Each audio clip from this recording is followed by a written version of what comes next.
Hey everyone, and welcome back to the English Learning Podcast. I'm Jason, and today we have an exciting episode for you. If you've ever felt stuck in English, maybe you forget words, hesitate while speaking, or just don't know how to keep a conversation going, don't worry. You're not alone, and today we're going to help you break free from that frustration. That's right, Jason. Hi, everyone. I'm Julia, and I totally understand how it feels to get stuck when speaking English. I've seen so many learners lose confidence because they get stuck on a word or can't express themselves the way they want. But here's the good news. There are simple and effective ways to never feel stuck again. Exactly. In today's episode, we're going to talk about why learners get stuck in English, and more importantly, how to overcome it. By the end of this podcast, you'll have practical tools to speak more smoothly, think in English faster, and never freeze in a conversation again. So if you're ready to boost your English confidence and speak without hesitation, stay with us till the end. All right, let's start by understanding why English learners often feel stuck. What's really going on? Let's break it down. So, before we talk about how to never get stuck in English, let's first understand why it happens in the first place. Julia, from your experience working with English learners, what do you think is one of the biggest reasons people feel stuck? Great question, Jason. One of the most common reasons is lack of confidence. Many learners are afraid of making mistakes, so they hesitate and overthink before speaking. They feel nervous, and that nervousness makes them forget words, even words they already know. Yes, and the funny thing is, even native speakers make mistakes all the time, but they don't worry about it. They just keep going. But when English learners make a mistake, they feel embarrassed and stop talking. Exactly. And that leads to the second big reason, fear of judgment. Many learners worry too much about what others will think. They ask themselves, what if I say something wrong? What if people laugh at me? But in reality, most people don't care if you make a small mistake. That's such an important point. Let me ask our listeners, have you ever stopped yourself from speaking because you were afraid of saying the wrong word? If yes, you're not alone. Now, another reason learners get stuck is limited vocabulary. Julia, have you ever heard someone say, I want to say something, but I don't know the right word? Oh, all the time. If you don't have enough words to express your thoughts, you will get stuck. But here's a secret: you don't need a big vocabulary to speak fluently. You just need to learn how to explain things in different ways. Exactly. And we'll talk about how to do that later in this episode. But another reason people struggle is overthinking grammar. Some learners try to make their sentences perfect before they even say them. Yes, and that makes them speak very slowly, or worse, they just freeze. Grammar is important, but it should never stop you from speaking. All right, so far we've talked about lack of confidence, fear of judgment, limited vocabulary, overthinking grammar. But there's one more reason why people feel stuck: lack of practice. Julia, do you think watching videos and studying grammar is enough? Not at all. Many learners spend hours watching English lessons, but they never actually speak. Speaking is a skill. You have to practice it. Exactly. So, if you ever feel stuck, don't worry. It's not because you're bad at English. It's just that you need the right methods to overcome these challenges. And that's what we're going to talk about next. Yes. Now that we know why learners get stuck, let's move on to the first solution: changing your mindset. Because fluency starts in your mind. All right. Now that we know why learners get stuck, let's talk about the first and most important solution: changing your mindset. Because let's be honest, fluency isn't just about words and grammar.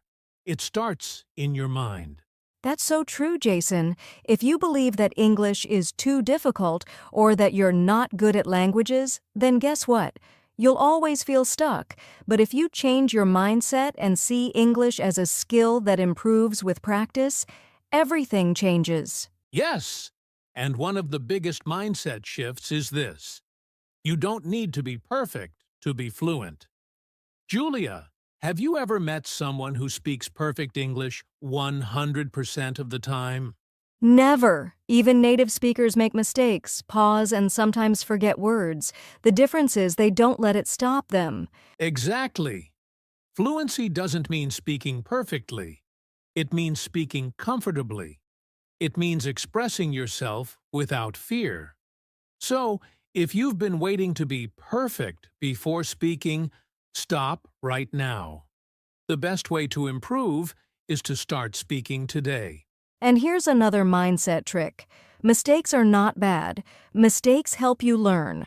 Think about a baby learning to walk. Do they fall? Of course, but do they stop trying? No, they keep going until they get better. Yes, but many English learners think, oh no, I made a mistake. I'm bad at English. That's the wrong mindset. Instead, try saying, great. I made a mistake, which means I'm learning. Now, here's a challenge for our listeners. Change your mindset about mistakes starting today. The next time you make a mistake while speaking, don't stop. Instead, smile and keep going. If you do this, I guarantee you'll feel more confident in English. I love that challenge. And here's another mindset shift. Believe that you are an English speaker. Some learners think, I'm just a student learning English. But if you start saying, I am an English speaker, your confidence will grow. Absolutely. So, let's do a quick exercise. If you're listening right now, say this out loud, I am an English speaker. I can speak English with confidence. Great. This simple mindset shift makes a huge difference because when you believe in yourself, you'll speak more and improve faster. Exactly. So, to recap, here are 3 mindset changes you need to make. You don't need to be perfect to be fluent. Mistakes are part of learning. Embrace them. Believe that you are an English speaker, not just a learner. That was powerful, Jason. Now let's move to the next step, how to train your brain to think in English. Because if you think in English, you'll never feel stuck. All right, now that we've talked about changing your mindset, let's move to the next big step, learning to think in English. Because here's the truth. If you always translate from your native language to English in your head, you'll get stuck. That's so true, Jason. Many learners get stuck because they try to form a sentence in their first language first, then translate it into English. But that takes too much time. Instead, the key is to start thinking in English directly. Yes, and when you think in English, you'll be able to speak faster, feel more confident, and never freeze in a conversation. Julia, what are some ways learners can train their brain to think in English? Great question. One of the easiest ways is describing things around you in English. Right now, look around and name objects in English. For example, if you see a table, think, this is a table. It's brown. It's made of wood. This simple exercise helps your brain get used to English. I love that. And you can also do it with your daily routine.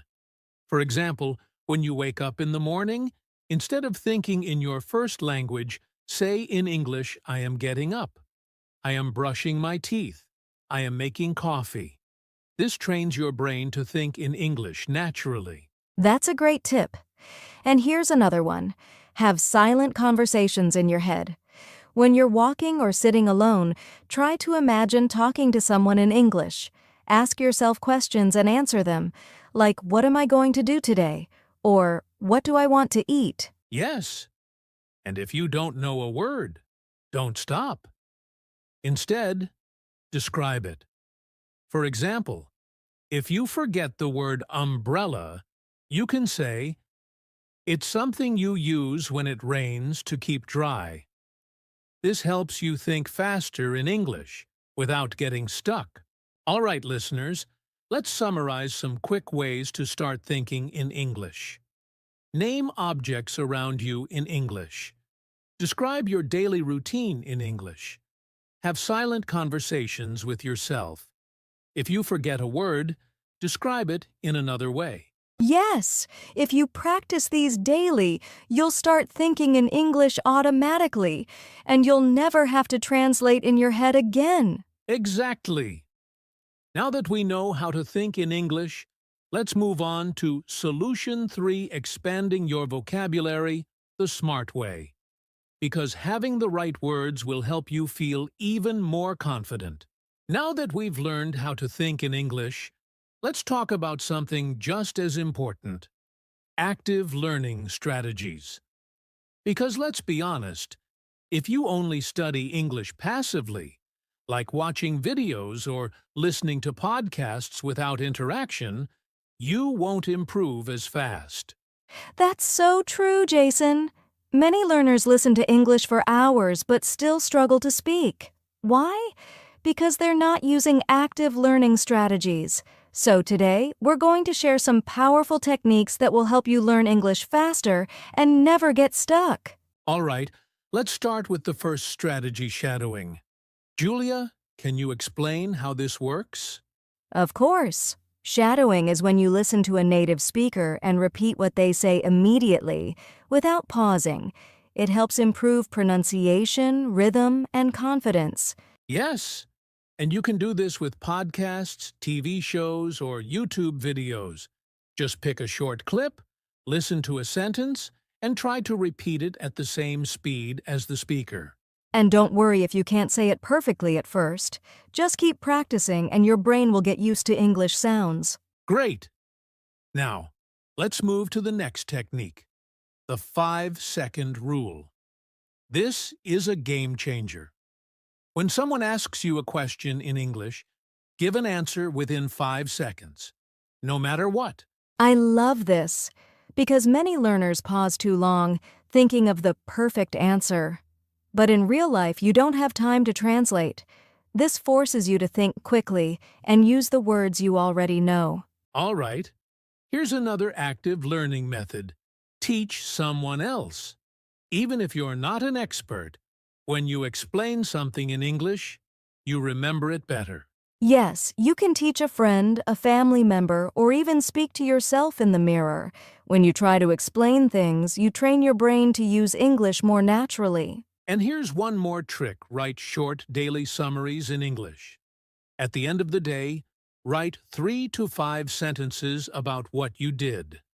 This helps you practice thinking and writing in English without stress. All right, let's quickly recap the 4 active learning strategies we shared today. Shadowing repeat after native speakers to improve fluency. 5-second rule: answer questions quickly to train your brain. Teach someone else. Explaining things helps you remember them. Daily summaries: write a few sentences in English every day.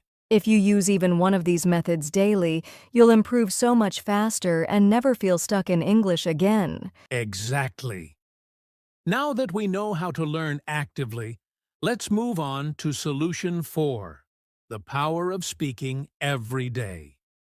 Because the best way to improve is to actually use English in real life. All right, we've talked about changing your mindset, thinking in English, and using active learning strategies. Now, let's focus on the most important part: keeping conversations flowing. Because let's be honest, many learners get stuck in the middle of a conversation and don't know what to say next. Exactly. They pause, feel nervous, and sometimes even stop talking completely. But today, we're going to share some easy techniques to keep a conversation going smoothly, even if you don't know what to say. All right, let's start with the first tip: use simple fillers instead of staying silent. That's a great one. If you don't know what to say, don't just freeze. Instead, use fillers like, "That's a good question. Well, let me think. That's interesting." This gives you time to think without making the conversation awkward. Yes, and here's another tip. Ask follow-up questions. Instead of just answering with yes or no, keep the conversation going. For example, A. Do you like traveling? B. Yes, I do. I love visiting new places. How about you? This makes the conversation more natural. That's so important. And if you don't know what to ask, just use the WH questions. What do you think? Why do you say that? How did that happen? These questions make it easier to continue a conversation without stress. All right, here's another trick. Paraphrase what the other person says. This shows that you're listening and helps you avoid awkward silences. Yes. For example, if someone says, "I love reading books," you can say, "Oh, so you enjoy reading. What kind of books do you like?" That way the conversation keeps going. And finally, the golden rule. Don't be afraid to make mistakes. Many learners stop speaking because they're scared of saying something wrong. But mistakes are part of learning. All right, let's quickly summarize how to keep conversations flowing. Use simple fillers instead of staying silent. Ask follow-up questions to keep the conversation going. Use WH questions like what, why, how. Paraphrase what the other person says. Don't be afraid of making mistakes. Exactly. If you practice these techniques, you'll never get stuck in a conversation again, and the more you talk, the more confident you'll feel. That's right. Now that we know how to keep conversations flowing, let's move on to our final tip, Solution 5: Build Daily English Habits for Success. Because learning English is all about consistent practice. We've covered so many great strategies to help you never get stuck in English. Now, let's talk about one of the most important keys to success: making English a part of your daily life. Because the truth is, if you only study English once in a while, it's hard to improve. That's right. The best English learners don't just study English. They live in English every day. And the good news is, you don't need to move to an English-speaking country to do this. Exactly. So, here are a few simple ways to surround yourself with English every day. Change your phone settings to English. This helps you see English words all the time. Follow English-speaking content creators on social media. Watch their posts and read their captions. Think in English while doing daily tasks. For example, when cooking, say to yourself, "I'm cutting the vegetables. I'm boiling water." Label objects in your home. Write English words on sticky notes and place them on furniture, appliances, and everyday items. I love those ideas. And another great habit is to talk to yourself in English. You can describe what you're doing, share your thoughts, or even pretend to have a conversation. It might feel funny at first, but it really helps with fluency. That's such a powerful habit. And here's one last tip: make English learning fun. Watch movies, listen to music, play games, or join online communities where people speak English. So let's summarize the best ways to make English part of your daily life. Change your phone settings to English. Follow English-speaking content online. Think in English throughout the day. Label objects in your home. Talk to yourself in English. Have fun with English. Watch movies, listen to music, and play games. If you do even one or two of these things every day, English will become a natural part of your life, and you'll never feel stuck again. That's right. And now, let's wrap up with a quick conclusion and final message for our listeners. Wow! What an amazing conversation today. We've covered so many important strategies to help you never get stuck in English. From changing your mindset to making English a part of your daily life, these tips will truly transform the way you learn. That's right. And remember, learning English is a journey, not a race. The key is to stay consistent, stay confident, and most importantly, keep practicing. If you found this episode helpful, make sure to subscribe to our podcast so you never miss an episode. And if you're watching this on YouTube, hit the like button and leave a comment telling us which tip helped you the most. We also love hearing from you, so if you have any questions or topics you'd like us to cover in future episodes, let us know in the comments or send us a message. And one last thing, share this podcast with a friend who's learning English. Learning together makes the journey easier and more fun. That's it for today. Keep practicing, stay positive, and remember, you can do this. We'll see you in the next episode. Until then, keep speaking, keep learning, and never stop improving. Bye for now.